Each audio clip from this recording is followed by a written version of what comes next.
বলেছেন যে আমরা আমরা দায়ী না, আমরা সৎ হতে পারে, সেই জন্য আমি বিতর্কে যাব না। কিন্তু কেউ না কেউ তো অবশ্যই লুণ্ঠনের সাথে যুক্ত থাকেন। সেই লুণ্ঠনের সাথে কারা যুক্ত থাকেন এবং তারা কেন আমাদের ধরা ছোঁয়ার বাইরে থাকে, এগুলি নিয়ে কিন্তু মুখরোচক আলোচনা হয়। কিন্তু দেখবেন যে 1-2 বছর পরে এগুলির কোনো কিন্তু মীমাংসা হয় না, কেউ কিন্তু বিচারের মুখোমুখি হয় না, তাদের কিন্তু শাস্তি হয় না। তাহলে আপনার এই ঘটনাগুলি যখন থাকবে তখন আপনি বরাদ্দ কত বাড়ালেন কি কমালেন সেইটা জনগণের জন্য গুরুত্বপূর্ণ না।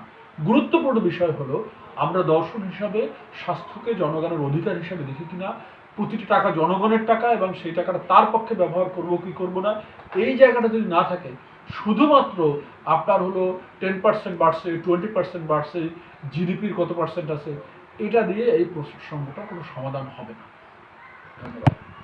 এই প্রজন্মের যে ডাক্তাররা যারা হচ্ছেন বের হচ্ছেন তাদের জন্য আপনার কি পরামর্শ থাকবে যে কি